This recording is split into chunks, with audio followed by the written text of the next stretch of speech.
मिक्कल उस घर में घुस जाता है और अपनी मम्मी पापा को आवाज़ देता है। तभी एक लेडी जो सोफे पे लेटी थी वो आवाज़ सुनकर कहती है मैट्स, पर वो मैट्स नहीं मिक्कल था।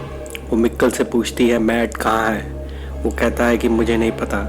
वो लेडी मिक्कल को पकड़ लेती है, फिर पूछती है, परंतु मिक्कल इस बार भी वहाँ से उससे छुड़ाकर भाग जाता है। और यहीं से हमारी डार्क वेब सीरीज़ का तीसरा एपिसोड शुरू होता है।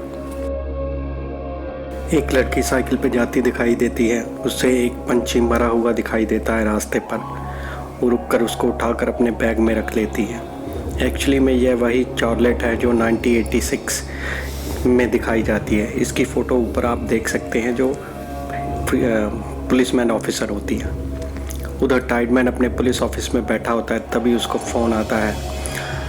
इधर क्लोडिया अपनी बेटी रेजिना टाइडमैन को कह रही होती है कि तुम कैसे कपड़े पहने हैं और तो अपने बाल भी नहीं बनाती, तुम आजकल के बच्चों जैसी बिल्कुल भी नहीं हो। यह रेजिना टाइडमैन वही होटल की मालकिन है जो फर्स्ट एंड सेकंड एपिसोड में हमको दिखाई गई थी। रेजिना अपनी मदर की ओर बिल्कुल ध्यान नहीं देती और कार के बाहर देखना शुरू कर देती है। उधर मिक्कल स्कूल की तरफ जाता है और फिर वो कैटरीना से पूछता है कि वो अपनी माँ को खोज रहा है। वो इस स्कूल की प्रिंसिपल है। कैटरीना कहती है कि वो मेल है और वो तुम्हारी माँ कैसे हो सकती है। उधर क्लोडिया न्यूक्लियर पावर प्लांट में जाने के लिए कार में से निकलती है। तभी एक इंसान जो सफाई कर रहा होता है और कांग्रेट्स करता है, क्योंकि वो न्यूक्लियर पावर प्लांट की बॉस बन गई होती है और वो उसको एक बुक गिफ्ट में देता है। इधर टाइडमैन उस इंसान के पास पहुंचता है जिसने कंप्लेन की होती है। वो अपनी 33 भेड़ों को मरने की खबर दी होती है। टाइडमैन कहता है कि ये किसी भेड़िए का काम हो सकता है या फिर किसी ने इन सभी भेड़ों को जहर दिया हो। वो आदमी कहता है कि किसी भी भेड़ पर किसी जानवर के काटने के निशान नहीं है और कौन इंसान होगा जो 33 भेड़ों को मारना चाहेगा। मिक्कल पुलिस स्टेशन टाइडमैन के पास पहुंचता है और वो कहता है कि मैं गुम हो गया हूँ। टाइडमैन उसके पिता का नाम पूछता है। वो कहता है कि ओल्ड्रिच नेल्सन। वो कहता है कि यह कोई मजाक है क्या।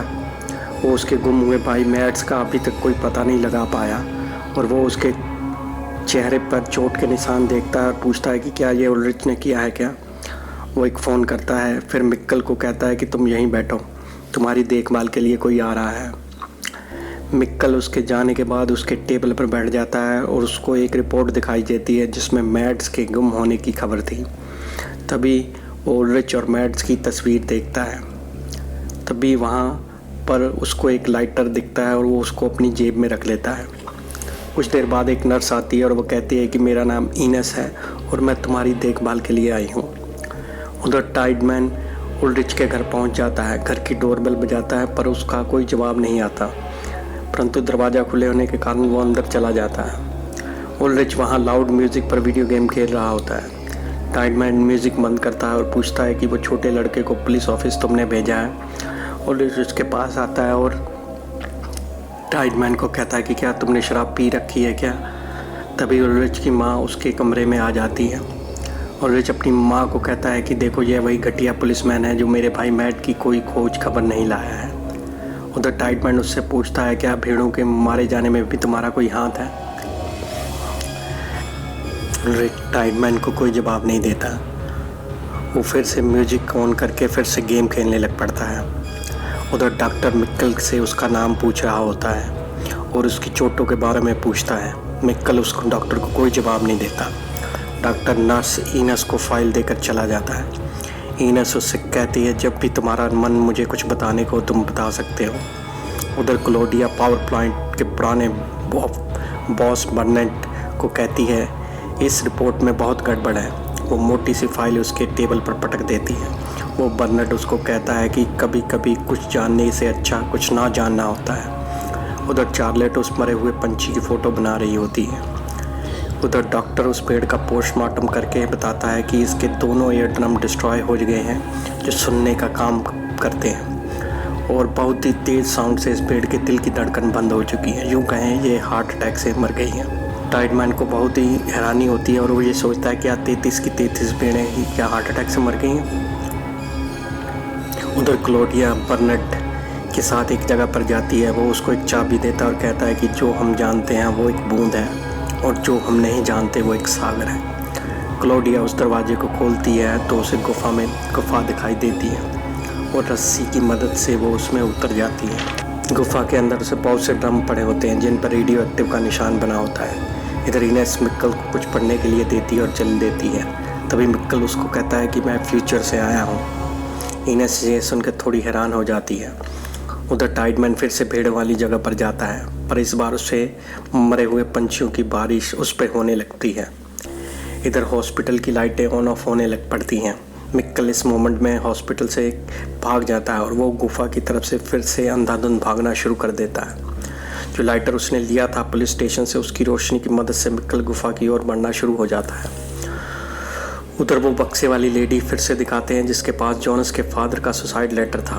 वो दरअसल इनेस ही थी, जहाँ पास्ट और फ्यूचर एक साथ दिखाया जाता है।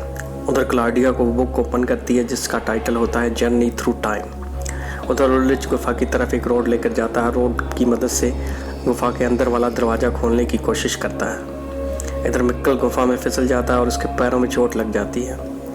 उल्रिच से दरवाज़ा खुलता नहीं और इधर मिक्कल फिर से लाइटर उठाकर गुफा की बाहर की तरफ चल देता है। फिर इस सीन में उल्रिच और मिक्कल दोनों ही दिखाए जाते हैं, जो दोनों ही मायूस होकर बैठे होते हैं। एक 1986 में होता है और दूसरा 2019 में। तभी हमको तरह तरह की घड़ियाँ दिखाई जाती हैं। एक इंसान कुछ काम कर रहा होता है। दरअसल वह वही मशीन थी जो एपिसोड 2 में उस अनजान इंसान के पास थी, और यह वही इंसान होता है जिसने बुक लिखी होती है जर्नी थ्रू टाइम। इसी के साथ यह एपिसोड ख़त्म हो जाता है। अब मैं इस कहानी को समझाने के लिए आपको कुछ तस्वीरें दिखाऊंगा जो पास्ट और फ्यूचर में एक ही कैरेक्टर हैं। यह एपिसोड आपको कैसे लगा? Please like and share your valuable comments. Thank you for watching it.